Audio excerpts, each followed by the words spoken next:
एक और आईपीओ खुल रहा है जो कि है loss making IPO, Meesho limited. Yes, Meesho सबने सुना है, ये वैसे ही काफी पॉपुलर कंपनी है। हमने देखा पास्ट में भी बहुत सारे बड़े बड़े जो प्लेटफॉर्म्स आए, बड़ी बड़ी ब्रांड्स आई जिनको हम रेगुलर हमारी लाइफ में यूज कर रहे होते हैं। और हमने देखा अर्बन कंपनी आई, हमने देखा स्विगी, हमने देखा फिजिक्स वाला, हमने देखा अभी लेंसकार्ट। तो सारी कंपनियों में एक चीज अच्छी हुई कि लिस्टिंग गेन्स बने हैं लोगों के, काफी सारे इन कंपनियों में लिस्टिंग गेन्स या लिस्टिंग के बाद ऊपर भी गए हैं। ग्रो जैसा एक आईपीओ आया था। सो ओवरऑल कुछ एक्सपीरियंस अच्छे रहे और थोड़ा सा जो एक आईपीओ मार्केट में डर बना हुआ था कि आजकल पैसे नहीं बन रहे हैं, वो एक डर खत्म हुआ।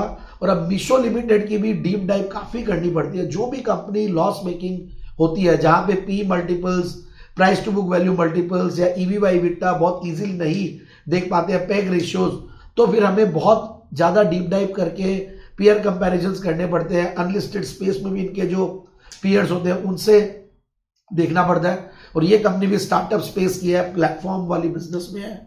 हम देखते हैं कैसे यंग प्रमोटर्स आते हैं, आईआईटीएंस होते हैं और वो लोग इतनी बड़ी बड़ी कंपनियां खड़ी कर रखी है जहां पे बड़े बड़े P investors, venture funds already invested होते हैं और वो लोग एग्जिट ले रहे होते हैं इन आईपीओ के थ्रू। बट इस आईपीओ में एक चीज मुझे बहुत बढ़िया लगी कि इसमें ओएफएस बहुत कम है और इसमें फ्रेश इश्यू, मतलब बहुत कम स्टार्टअप वाले ये जो स्पेस में, जो प्लेटफॉर्म वाले बिजनेसेस में जो आईपीओज आए, वहां पे बहुत कम आईपीओज में ऐसा होता है कि जहां पे ओएफएस छोटा सा हो और फ्रेश इश्यू बड़ा हो। बट यहां पे फ्रेश इश्यू काफी बड़ा, 4250 करोड़ कंपनी उठा रही है, 355 करोड़ ओएफएस और 815 करोड़ 355 करोड़ प्रोमोटर्स दे रहे हैं, 855 करोड़ अदर शेयर होल्डर्स और 5421 करोड़ का टोटल आईपीओ है।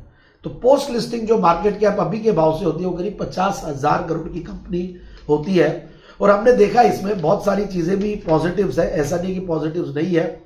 कुछ अगर वैल्यूएशन पैरामीटर्स अगर देखते हैं तो प्राइस टू सेल्स एक बड़ा पैरामीटर होता है इन प्लेटफॉर्म बिजनेसेस को चेक करने का। तो उस लिहाज से कुछ दूसरे जो प्लेटफॉर्म बेस्ड बिजनेसेस लिस्टेड है और जो कि ऑलरेडी लॉस मेकिंग है, उनके सामने ये थोड़ा सा सस्ता लगा। Price to book value multiple में पोस्ट इश्यू क्योंकि फंड्स आएंगे तो थोड़ा सस्ता लगा।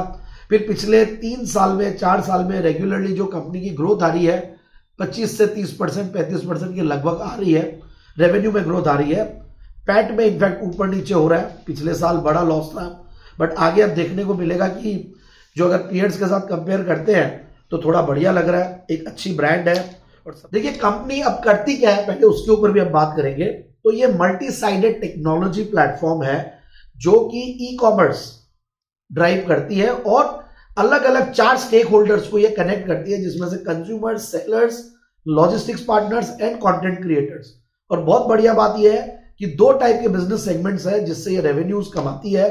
जो मार्केट प्लेस है वहां पे ये कंज्यूमर, सेलर्स, लॉजिस्टिक्स पार्टनर्स और कंटेंट क्रिएटर्स से रेवेन्यू कमाती है, जहां पे इनको सर्विसेज जो प्रोवाइड करती है सेलर्स को, वहां से पैसा आ रहा है, ऑर्डर फुलफिलमेंट से पैसा आ रहा है, एडवर्टाइजिंग से और सेलर इनसाइट से पैसा आता है।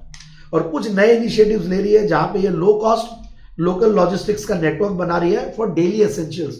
वहां पे बहुत कंपटीशन है, सो कॉम्पिटिटिव इंटेंसिटी कम नहीं है और ये बढ़ती जाएगी क्योंकि हर स्टार्टअप काफी फंडेड रहता है। और दूसरी तरफ ये एक डिजिटल फाइनेंशियल सर्विसेज प्लेटफॉर्म पे भी काम कर रही है।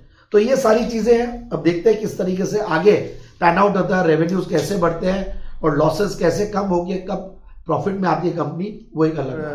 मैंने देखा कि बाकी पैरामीटर्स भी, तो ओवरऑल कुछ तो जो रिस्क लेते हैं और जो आईपीओ में रेगुलरली लगाते हैं, कंपल्सिव आईपीओ इन्वेस्टर्स होते हैं, उनको तो पैसा लगाना चाहिए। और बट अदरवाइज जो रेगुलर इन्वेस्टर्स हैं जिनको ऐसे प्लेटफॉर्म बेस्ड बिजनेसेस में पैसा लगाने में इनफैक्ट कुछ पैसा बना पास्ट में, तो वो लोग भी लगाएंगे शायद, ऐसा मुझे लगता है। सो ओवरऑल ट्रेडस्ट्रीम रिसर्च टीम की तरफ से राय यही निकल के आ रही है कि लॉन्ग टर्म के लिए निवेश करें, medium to long term investing के लिए ही सब्सक्राइब करें। कई बार ऐसा हो सकता है कि मार्केट्स में कोई कंडीशन या सिचुएशन या उस दिन मार्केट खराब हो और नीचे लिस्ट हो, डर भी लगता है। बट ओवरऑल लिस्टिंग्स पास्ट में अच्छी हो रही है। प्लेटफॉर्म्स को एक्चुअली में देखा जाए तो इतना डिफिकल्ट हो गया आजकल, कोई भी, मैं पिछले मेरे वीडियो में भी इस बात को बताया था कि it's not that easy to sell a product for a small enterprise, छोटी जो दुकानदार होते हैं या छोटे जो सर्विस प्रोवाइडर्स होते हैं, उन लोगों के लिए इजी नहीं होता है। उनको इन्हीं प्लेटफॉर्म्स का इस्तेमाल करना पड़ता है और तभी उनका बिजनेस बढ़ता है। तो धीरे धीरे इनका ट्रेंड बहुत बड़ा होने वाला है और नजरिया आप लंबा रखेंगे तो पैसा बनेगा। बट साथ साथ एक और चीज है कि जो ग्रे मार्केट का प्रीमियम है वो दिखा रहा है कि इसमें लिस्टिंग गेन्स भी बनेंगे।